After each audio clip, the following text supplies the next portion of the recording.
There's a technique that restores any dull saw blade back to factory sharp in under 20 minutes. Not close to factory sharp, not almost there. Identical. Tooth geometry, cutting angle, edge hardness. Every single tooth reset by hand, using nothing but a 6-inch mill file that costs $2 at any hardware store. No replacement blade, no professional sharpening service, no specialized grinding wheel, no machinery of any kind. Lumberjacks working the old-growth forests of the Pacific Northwest in the 1850s used this exact technique to keep their crosscut saws cutting through 8-foot Douglas fir trunks for an entire season without a single blade replacement. Timber crews building the Transcontinental Railroad in 1864 carried mill files in their shirt pockets and sharpened their handsaws every single evening around the fire. Their blades never wore out. They were never replaced. They were maintained. Woodworking shops in colonial New England passed this technique from master to apprentice for 200 years straight. A blade properly maintained this way does not degrade. It does not lose its edge over seasons. It gets better with each sharpening cycle because each pass of the file removes only the microscopic rolled steel at the very tip of each tooth, leaving behind harder, cleaner metal underneath. The global power tool and blade replacement industry generates over $45 billion every year. Replacement circular saw blades, replacement hand saw blades, replacement reciprocating saw blades, replacement jigsaw blades. Every single category built on one foundational assumption. That a dull blade is a dead blade, that assumption is a $45 billion lie. They did not stop teaching this technique because it failed. They stopped teaching it because it worked too well.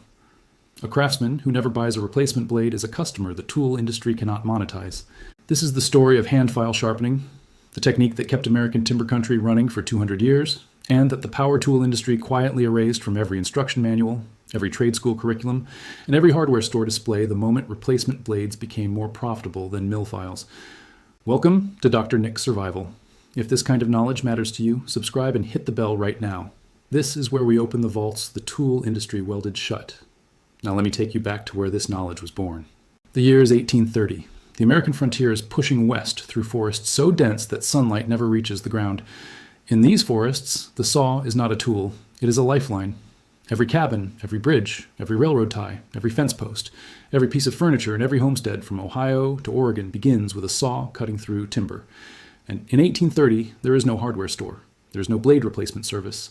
There's no UPS truck delivering a fresh 10-pack of circular saw blades to your door in 2 days. There is a saw, there is a file, and there is the knowledge of how to use one on the other. Experienced timber fallers in the forests of Maine, Pennsylvania, and the Appalachian Mountains kept their 2-man crosscut saws, blades up to 6 feet long with hundreds of individual teeth, in perfect cutting condition for decades, using nothing but hand files, and a technique passed directly from father to son going back to the earliest settlements. The process was called tooth dressing, and every serious woodworker in America knew it by heart until roughly 1960. It was not complicated, but it was precise. And that precision is exactly what made it irreplaceable. Each tooth on a hand saw is not just a sharp point, it is a precisely angled geometry. The face angle, the forward-leaning angle of the tooth's cutting edge, determines how aggressively the tooth bites into wood fiber. The fleam angle, the sideways bevel across the tooth face, determines how cleanly the tooth severs that fiber without tearing. The set, the alternating left and right offset of successive teeth, determines how wide a kerf the blade cuts and how freely sawdust can escape without jamming the blade. Get all three right, and a saw cuts like it just came off the factory grinding wheel. Get one of them wrong, and the blade drags, binds, tears, and burns. The old lumberjacks knew all three by instinct. They could look at a blade in the morning light, run a thumbnail across the tooth tips, and tell you in 30 seconds exactly what that blade needed. By the 1870s, saw filing was a recognized trade in every timber town in America.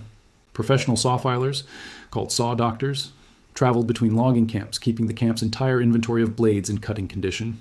Their pay was equal to or better than the fallers themselves because a sharp camp was a productive camp, and a productive camp was a profitable camp. The saw doctor's toolkit was 2 or 3 mill files, a saw vise, and a jointer, a flat piece of steel dragged across the tooth tips to identify which teeth were high and needed bringing down before the filing began. This knowledge crossed the Atlantic in both directions. In Scandinavia, where timber was the foundation of entire national economies, saw sharpening was taught in trade schools as a formal subject alongside woodworking and joinery. Swedish and Norwegian timber companies maintained dedicated saw sharpening stations at every major cutting operation through the 1950s.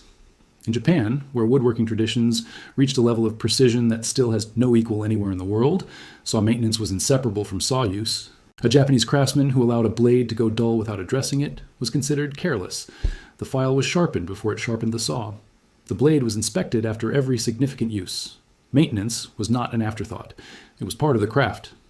In colonial America, probate inventories, the legal documents listing a dead man's possessions, almost always included saw files among the tools. Saw files were as fundamental to a woodworking household as the saw itself. You did not own one without the other. That pairing, saw and file, lasted without interruption from the first European settlements on the American continent until the middle of the 20th century. 200 years of continuous practical knowledge passed down through families, trades, and apprenticeships. And then, in one generation, it disappeared.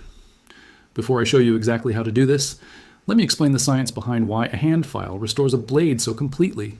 Because understanding this is what separates someone who files a saw passively from someone who files it back to better than new. When a sawtooth cuts through wood, the very tip of that tooth, a zone of steel measuring just a few thousandths of an inch, contacts wood fibers at high speed and high pressure. With every stroke, the steel at that tip undergoes what metallurgists call plastic deformation. The crystal structure of the steel at the extreme cutting edge rolls over slightly under the mechanical stress of cutting. The tooth does not lose material. It rolls. That rolled edge is what we call dull. The tooth is not worn down. The tooth is bent over at the microscopic level. The geometry that made it cut has been disrupted at the very tip. A mill file, a hardened steel file with precisely cut teeth running at a specific angle, removes that rolled steel in a single controlled pass. Just the rolled portion, nothing below it. What remains is the harder steel that was never stressed by cutting, the steel directly behind the tip that has been protected by the tip itself during every single cut the blade has made since it left the factory.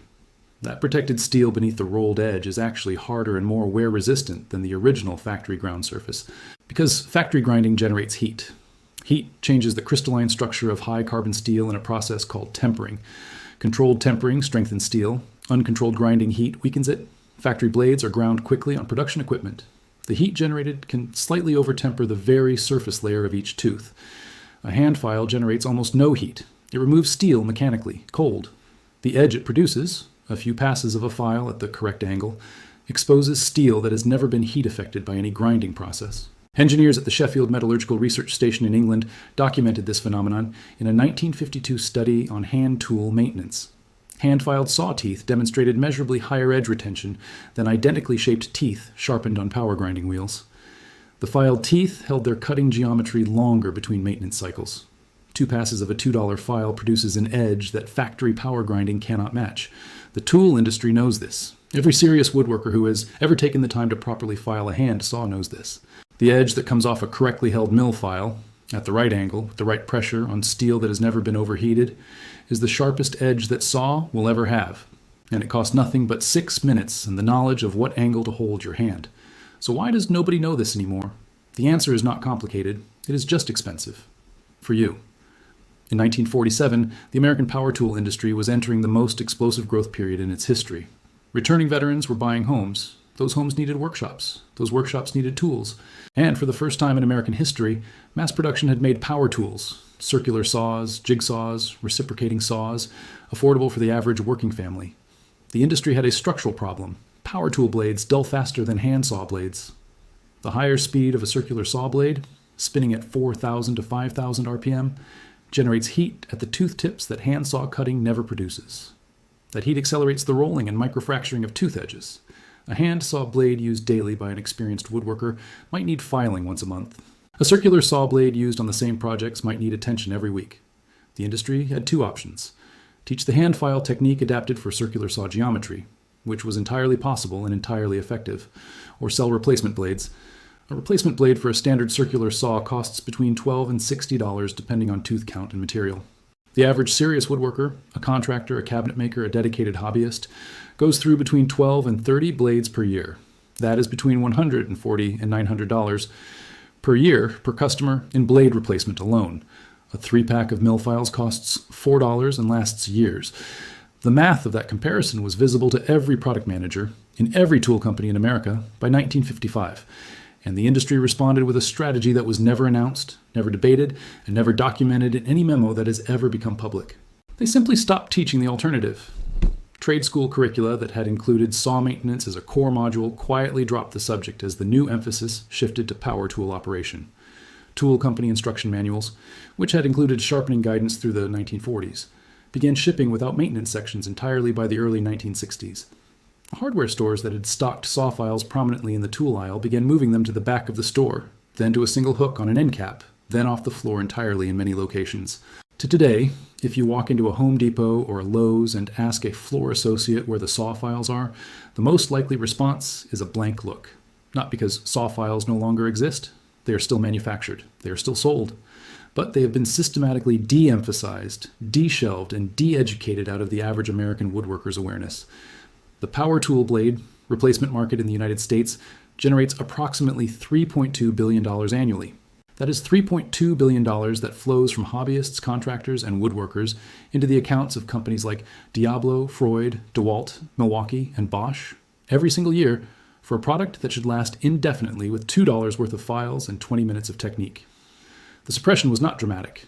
It was not a boardroom conspiracy. It was something far more effective and far more durable.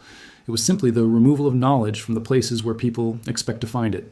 From instruction manuals, from school curricula, from hardware store floor plans, from the conversation between a master craftsman and his apprentice. When the knowledge stopped being passed down, the problem it solved started being sold back to you in a blister pack for $45.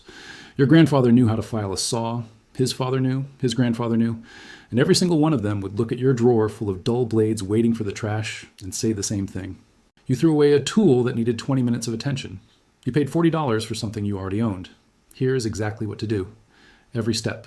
No experience required. First, gather your tools. You need 1 mil file, also called a triangular saw file or a taper file.